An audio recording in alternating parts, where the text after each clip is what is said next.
ہاں مجھے کووڈ کا زمانہ یاد آ گیا. پیسے کم تھے لوگوں کے پاس, منتیں کر رہے تھے کہ ہاسپٹل میں کمرہ مل جائے, بیسٹ کمرہ لے لیا, سلنڈر لے لیا, بڑی سورسیں لگتی تھی. مجھے یاد ہے اچھی طرح, مجھے دبئی سے کال آئی تھی, بہت اچھے ہمارے دوست ہیں, اللہ نے ان کو بہت نوازا ہے, بہت نوازا, اور مطلب وہ بندہ ایسا کہ پورا ہاسپٹل خرید سکتا ہے. اس نے مجھے فون کیا کہ عبدالحبیب بھائی میرے چچا جو ہیں کووڈ ہو گیا ان کو, اس کو بڑا خوف تھا کراچی میں, پورا کراچی لاک ڈاؤن میں تھا. کہہ رہا یار کچھ کر دیں, جتنے پیسے خرچ ہوتے ہیں بتائیں, ان کو کوئی کمرہ, ان کو کوئی ہاسپٹل میں جگہ نہیں مل رہی ہے, سلنڈر نہیں مل رہا, کچھ کریں. یعنی وہ کروڑ 2 کروڑ 5 کروڑ بھی خرچ کر دیتے, کچھ نہیں ہوا, اور 2 سے 3 دن بعد ان کا وصال ہو گیا. کدھر گئے پیسے, کدھر گئی سورس ہے؟ یاد رکھیے گا. اور آپ نے بھی دیکھا ہے, میں نے بھی دیکھا ہے, بندے کے پاس کچھ نہیں ہے, ڈاکٹر کہتے نہیں بچے گا. میں کل ایک مریض سے مل کے آیا ہوں, کبھی کہیں گے تو آپ کو انشاءاللہ یہاں لا کے ان سے بات کرواؤں گا. مجھے کہتے ہیں میری رپورٹ میں نے ڈاکٹر کو دکھائی کہ 3 مہینے تمہارے پاس, 3 مہینے. کل رات میری ملاقات ہوئی, کہہ رہے اس بات کو 4 سال ہو گئے ہیں. میں انہوں نے اپنے روحانی علاج کچھ کیا, وظائف پڑھے, مجھے بتایا سارا, انہوں نے پورا سسٹم بتایا. میرا رب چاہے نا, انہوں نے اس کے بعد میں نے کوئی بایوپسی نہیں کرے, لیور کینسر, کہہ رہے تمہیں ٹرانسپلانٹ کرا لو ورنہ 3 مہینے. کہتے نہ میں نے بایوپسی کرائی, نہ میں نے کیمو کرائی, میں نے, مجھے کچھ وظائف ملے, میں نے وہ وظائف کیے. اللہ نے مجھے, آپ کے سامنے بیٹھو میری محفل میں میرا بیان سن رہے تھے, جسے اللہ رکھے اسے کون چکے. تو یہ توکل ہے نا, یہ جو اسباب پر پاگل ہوئے ہیں نا ہم لوگ. اچھا لوگ کہتے ہیں پیسے ہوں گے نا خوش رہیں گے, یہ بھی بے وقوفی ہے. میں اس مسجد میں آیا ہوں, یہ بہت سارے امیر بیٹھے ہیں, کروڑ پتی بھی نظر آ رہے ہیں, شاید ارب پتی بھی ہوں گے. یہ بھی بھول ہے, یہ ہمارے کچھ اسلامی بھائی کو انفیریورٹی کمپلیکس ہوتا ہے, یار پیسے ہوں گے نا تو ذرا خوشی ملے گی. یہ بے وقوفی ہے آپ کی, پیسوں سے خوشی نہیں ملتی. اگر پیسوں سے خوشی ملتی ہوتی نا, دنیا میں کوئی امیر غمزدہ نہ ہوتا. میں آپ کو ایک بڑی عجیب بات کہنے جا رہا ہوں, بڑی تجربے کی بات کہنے جا رہا ہوں. دنیا میں جو ہے نا ہر کوئی سخی نہیں ہوتا. زندگی کی گاڑی مسائل کے پہیوں پر ہی چلتی ہے. امیر کے دکھ اور ہیں, غریب کے دکھ اور ہیں. ہاں مشہور آدمی کے دکھ, آپ کو کوئی مشہور لگتا ہے نا, اوئے ہوئے کیا فیم ہے بھائی, جدھر جاتا ہے لوگ جمع, اس سے پوچھو وہ لائف کیسے گزار رہا ہے, اس کی ٹینشن اور ہیں. جس کو کوئی نہیں جانتا اس کی ٹینشن اور ہے. کاروبار کرنا چاہیے جناب, کاروبار میں بڑو مزو ہے. کاروباری کے دکھ اور ہیں, نوکری والے کے دکھ اور ہیں. تو یہ دنیا مسائل کے ساتھ ہی چلے گی. آپ کو اللہ کی رضا پر راضی رہنا ہے. آپ دوسروں کی مسکراہٹ دیکھ کر سمجھتے ہیں یہ سب سے زیادہ خوش ہے, کبھی بیٹھو اس سے اس کے دکھ پوچھو, پریشان ہو جاؤ گے. ہمارا تو کام ہی یہی ہے نا, آپ یقین کریں. کبھی کبھی کسی کے گھر جاتے ہیں نا, بڑا بنگلہ, وہ بڑا 15 کروڑ کی گاڑیاں کھڑی ہیں, باہر گارڈ کھڑے ہیں, بندہ بولے بھائی کمال عیش کی زندگی ہے. ڈرائنگ روم میں لے جا کے بولتے حاجی صاحب آپ سے ایک کام ہے, اور کان میں آ کے جب اپنا مسئلہ بتاتا ہے نا, بندہ بولے یار اس سے زیادہ تو میں سخی ہوں یار, اتنی بڑی ٹینشن میں بیچارہ. تو یہ نہ سمجھیں, یہ تو قرآن کا اعلان ہے, ہمیں ٹیسٹ دیا جائے گا, ہمیں آزمایا جائے گا. Be ready for that test. کیا کہتا ہے قرآن, وَلَنَبْلُوَنَّكُمْ بِشَيْءٍ مِّنَ الْخَوْفِ وَالْجُوعِ وَنَقْصٍ مِّنَ الْأَمْوَالِ. کمال دیکھیں, رب نے یہ فرمان تمہیں عنقریب آزمائیں گے. اچھا یہ نہیں کہا کہ آزمائیں گے کسی بھی چیز سے, لسٹ بھی دے دی ہے, کوسچن پیپر ڈکلیئر ہے. وَلَنَبْلُوَنَّكُمْ بِشَيْءٍ مِّنَ الْخَوْفِ, تمہیں خوف آئے گا, کبھی دشمن کا خوف آتا ہے, کبھی بدنامی کا خوف آتا ہے, کبھی لگتا ہے یار یہ چیز خراب ہو جائے گی. وَالْجُوعِ, تمہیں بھوک لگے گی, تمہارے پیسے کم ہو جائیں گے, غربت آ جائے گی. پھر کیا فرمایا, نقص من الاموال, تمہارے مال کم ہو جائیں گے, شپمنٹ خراب ہو جائے گی, کوئی مال لوگے وہ مال بیکار ہو جائے گا, آپ کا آرڈر خراب ہو جائے گا. ہوتا ہے کاروبار میں. پھر کیا فرمایا, الانفس والثمرات, تمہاری باڈی میں پرابلم آئے گی, چلتے چلتے بیماری آ جاتی ہے. بندہ کہتا ہے یار کچھ سب چیزیں سیٹ تھی, یہ کیا ہو گیا, یہ کیا نکلا ہے ٹیسٹ کے اندر, یہ تو ہونا تھا. پھر کیا فرمایا, والثمرات, تمہارے پھل خراب ہو سکتے ہیں. کیا خوبصورت قرآن نے پہلے سے بتا دیا ہے, مگر اس ٹیسٹ میں جو پاس ہوگا, کیا فرمایا, وبشر الصابرین, خوشخبری صبر والوں کے لیے. Be ready for that test. اور اس ٹیسٹ سے جب آپ گزر جاؤ گے نا, پھر کیا فرمایا, الذین اذا اصابتهم مصیبہ قالوا انا للہ وانا الیہ راجعون. جب ان پر کوئی مصیبت آتی ہے تو کہتے ہیں ہم اللہ ہی کا مال ہے, اللہ ہی کی طرف لوٹ جانا ہے. تو اللہ کرے کہ ہمارا یہ مائنڈ سیٹ بن جائے کہ جب ہمارے اوپر کوئی, ہمیں جیسے پتہ چلے یار لاس ہو رہا ہے, دشمن سامنے آ گیا ہے, کوئی باڈی میں پرابلم آ رہی ہے, کوئی ٹینشن آ رہی ہے, تو الارم بج جائے, میرا ٹیسٹ شروع ہو گیا ہے, میں نے وبشر الصابرین کا مجدہ لینا ہے, ان اللہ مع الصابرین کا انعام لینا ہے. میرا یہ ٹیسٹ ٹائم آ گیا ہے, اب مجھے ثابت قدم رہنا ہے, اب مجھے شکوہ نہیں کرنا ہے, اللہ کی رضا پر راضی رہنا ہے. یقین جانو جس دن آپ نے یہ ٹیسٹ پراپر پاس کر لیا, اس کے بعد ایسی خوشخبری ملنی ہے کہ آپ کی عقل حیران ہو جانی ہے. بس ہمیں اللہ پر بھروسہ رکھنا ہے, اللہ پر یقین رکھنا ہے, اور وہ رب کیسے عطا فرماتا ہے, سبحان اللہ. ایک اور ایمان افروز واقعہ سنیں, پھر میں آپ کو ایک کمال کی آیت سناؤں گا. ہوا کیا, ایک بزرگ تھے حضرت حاتم اسم, بہت بڑا نام ہے, ٹھیک ہے. ان کا توکل بہت کمال کا تھا. ایک رات اپنے رفقا سے, اپنے دوستوں سے بات کر رہے تھے, تو حج کا ذکر نکل آیا. تو ان کے دل میں بھی حرمین طیبین جانے کی تڑپ بڑھ گئی. تو گھر تشریف لائے اور اہل خانہ سے کہتے ہیں اگر مجھے اجازت دو تو میں حرمین طیبین چلا جاؤں. تو بیوی بچوں نے کہا کہ ہمارے پاس تو پیسے ہی نہیں ہیں, فاقے چل رہے ہیں, اور آپ مکہ مدینے جانے کی بات کر رہے ہیں, اور آپ چلے گئے تو ہمارا پیچھے کیا حال ہوگا؟ بھروسہ اللہ پر نہیں ہے, اسباب پر, چیزوں پر. تو وہ ایک چھوٹی بچی تھی, وہ کیا کہتی ہے اگر تم لوگ اجازت دے دو تمہارا کیا جائے گا, یہ جہاں جانا چاہتے جانے دو, یہ رزق دینے والے تھوڑی ہیں, کہتے یہ رازق تھوڑی ہیں, رزق ملنے کا وسیلہ ہیں. جب گھر کے دیگر افراد نے بچی کا توکل دیکھا تو کہتے ہیں بچی ٹھیک تو کہہ رہی ہے, اللہ کے گھر ہی جا رہے ہیں, آپ چلے جائیں. حضرت کو اجازت دے دی گھر والوں نے, آپ حج پر روانہ ہو گئے. اب صبح ہوئی تو آپ کی جیسے ہی حج کی خبر پھیلی تو آپ کے پڑوسی آ گئے, کہیے آپ نے کیا کیا. اس بچی کو برا بھلا کہنے لگے کہ آپ کو اجازت نہیں دینی چاہیے تھی, آپ کے ابو چلے گئے, آپ کے کھانے پینے کے مسائل ہیں. اچھا پہلے ایسا تو نہیں تھا کہ 15-20 دن 40 دن کا حج تھا, کئی مہینوں کا ٹریول ہوتا تھا, جاتے تھے آتے تھے, آلموسٹ 4 to 6 months, ہو سکتا ہے سال کا سفر ہو. تو اب بچی کو یہ کہنے لگے کہ تمہیں اجازت نہیں دینی چاہیے تھی. آئے ہائے, جب اس بچی نے یہ سنا نا تو آسمان کی طرف سر اٹھایا اور کہنے لگی کہ اے میرے مالک, اب مجھے ان لوگوں کے سامنے رسوا نہ کرنا, تیرے بھروسے میں نے کہا تھا, اب تو نے رسوا نہیں کرنا. اچھا ہوا یہ کہ اس شہر کا جو حاکم تھا, جو سمجھ لیں بادشاہ تھا یا گورنر کہہ لیں, وہ شہر کے گشت پر نکلا اور ٹریول کرتے کرتے اسے پیاس لگی. تو اسی حضرت حاتم اصم کے گھر کے دروازے پر آ کر دروازہ بجایا جاتا ہے, کیا گورنر صاحب آئے ہیں, ذرا پانی پلا دیں, پیاس لگی ہے. ان کی زوجہ کہتی یا اللہ, ہم وہ لوگ ہیں جن کے اپنے کھانے پینے کے پرابلمز ہیں اور ہمارے دروازے پر شہر کا حاکم آ کر پانی مانگ رہا ہے. اے اللہ تیری قدرت. پانی پلایا تو کسی پڑوسی نے آ کر کہا کہ یہ بڑے غریب لوگ ہیں اور ان کے والد صاحب حج پہ چلے گئے, حضرت حاتم اصم ہیں, اور ان کے گھر میں تو فاقے چل رہے ہیں. تو بادشاہ نے کہا کہ انہوں نے ہم پر مہربانی کی, ہمیں پانی پلایا, ان کو ایسے خالی ہاتھ تو نہیں چھوڑنا چاہیے. اس نے اپنے جو پیٹی باندھتے تھے اس زمانے میں, اپنی پیٹی اتاری اور ان کے گھر میں ڈال دی, اور اپنے سارے سپاہیوں سے کہا سب اپنی اپنی پیٹی ڈال دو. سب نے پیٹی کھولی اور ڈال دی. بعد میں وہ پیٹی کے بدلے پیسے آئے اور وہ مالدار ہو گئے, اتنے پیسے ہو گئے سبحان اللہ. اب کیا ہوا, جب یہ سب کچھ آ گیا تو اب وہ بچی زاروں کے تار رونے لگی. لوگ کہنے لگے اب تو مسئلہ حل ہو گیا, اللہ نے تمہارا بھروسہ تھا, اللہ نے اتنی مہربانی کی, اتنے پیسے گھر میں آ گئے. تو بچی کے جملے سنیے گا, وہ کہتی ہے کہ میں تو اس لیے رو رہی ہوں کہ ہم نے کل رات بھوک کے عالم میں گزاری, جب مخلوق نے ہمارے حال پر نظر عنایت کی تو فقر و غربت سے ہمیں غنی کر دیا, فقر و فاقہ ختم, we are now rich.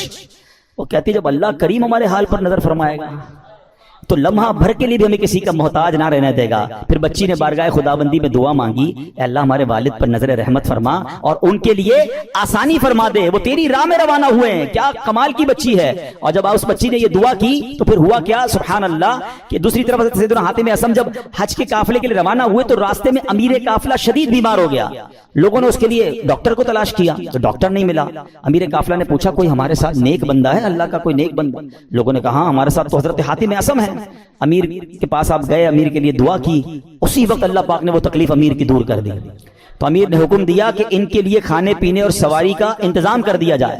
آپ رحمت اللہ تعالی علیہ اپنے بچوں کے لیے پریشان تھے جن کو پیچھے چھوڑ کر آئے ہیں.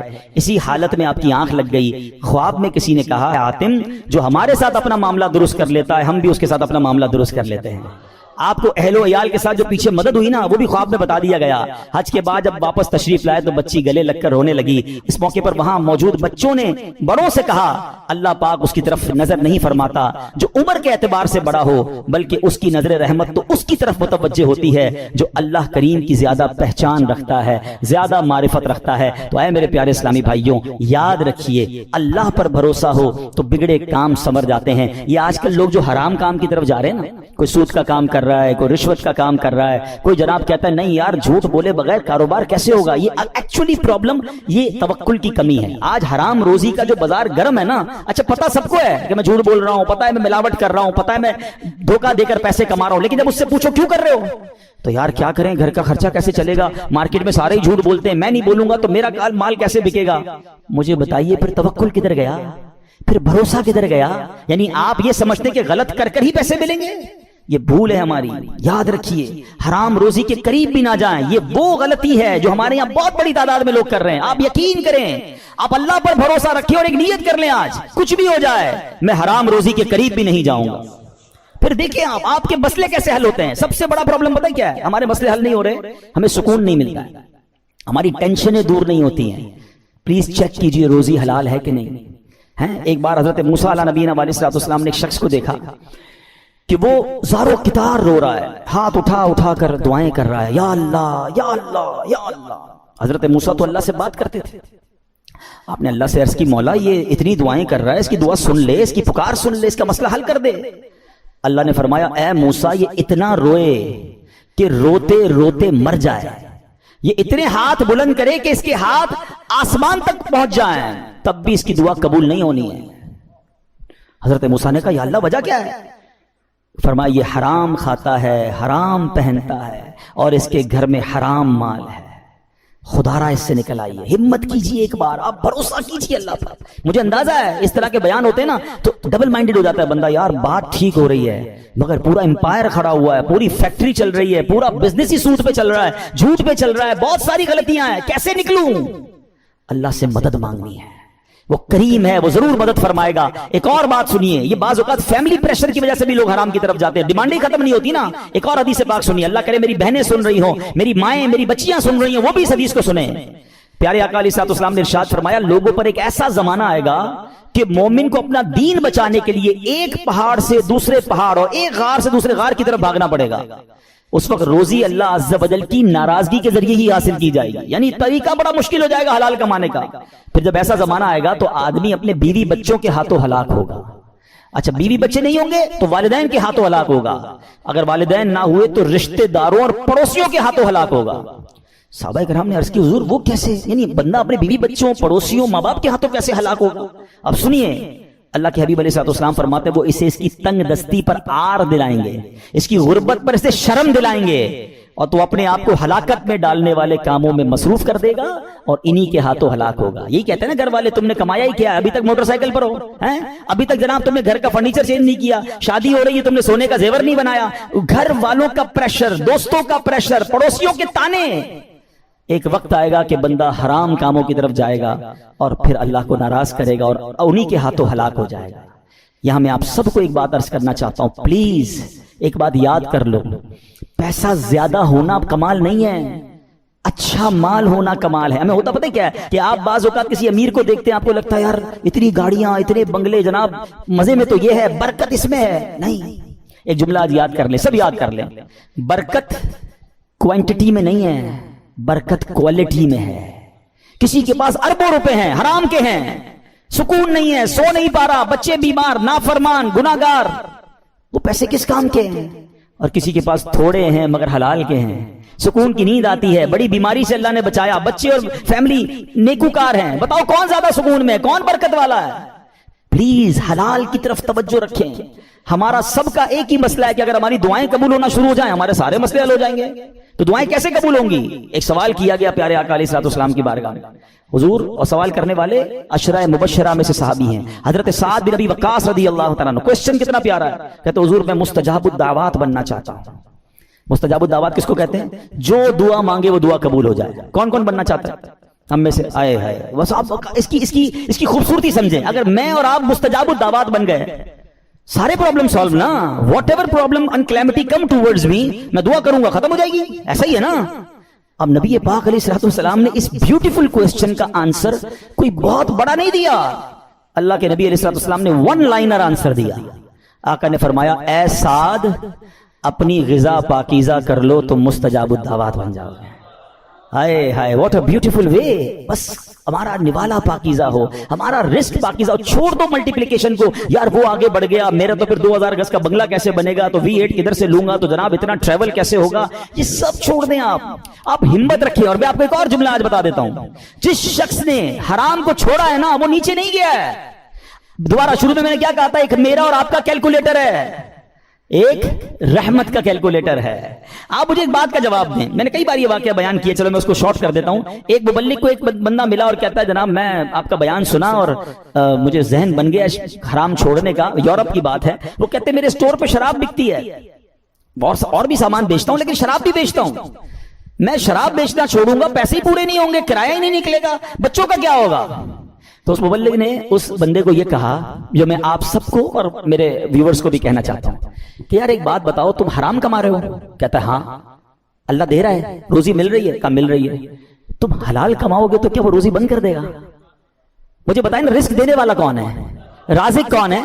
میں اللہ کی نافرمانی کروں وہ دے رہا ہے، اور مجھے ڈر یہ ہے کہ میں اس کو راضی کروں گا اور وہ بند کر دے گا. یا تو روزی دینے والا کوئی اور ہوتا تو سمجھ آتی بات کہ بھائی عبادت اللہ کی کروں گا, وہ بندہ ناراض ہو جائے گا. جب روزی دینے والا رب ہے, میرا ایمان ہے, عقیدہ ہے, اس کا مطلب یا تو وہ ایمان کمزور ہے, اور اگر وہ توکل مل گیا تو یہ ڈیفینیٹلی ہوگا کہ آپ اللہ کی ناراضی چھوڑیں, آپ کو اندازہ نہیں ہوگا کہاں سے روزی آنا شروع ہو جائے گی. ہوا کیا پتہ سنیں, یہ میں آپ کو پریکٹیکل واقعہ بتا رہا ہوں. 1 یا 1.5 سال بعد اسی مبلغ کی اسی نوجوان سے پھر یورپ میں ملاقات ہوئی. وہ نوجوان ڈھونڈتا ہوا آیا, کہتا ہے میں یاد ہوں آپ کو.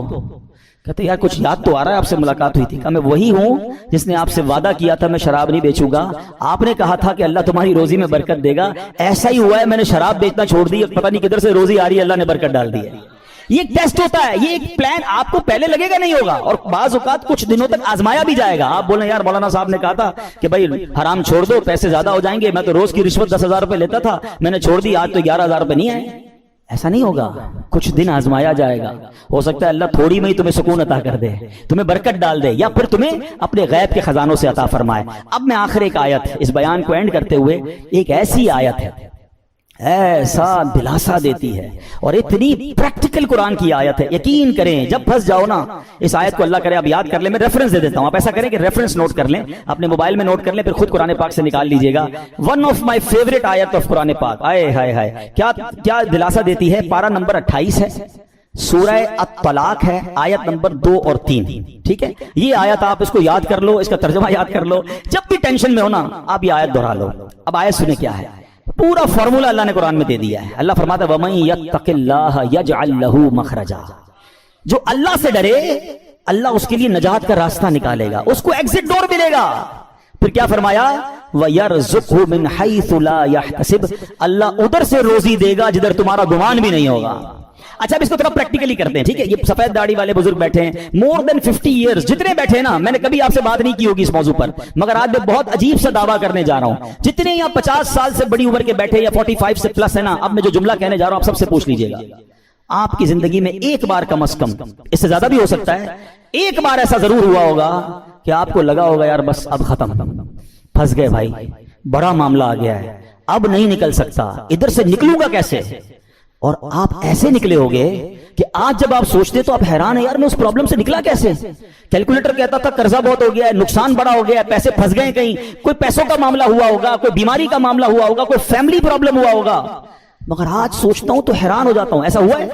سب کے کئی لوگوں کے سر ہل رہے ہیں. اس کا مطلب کیا ہے؟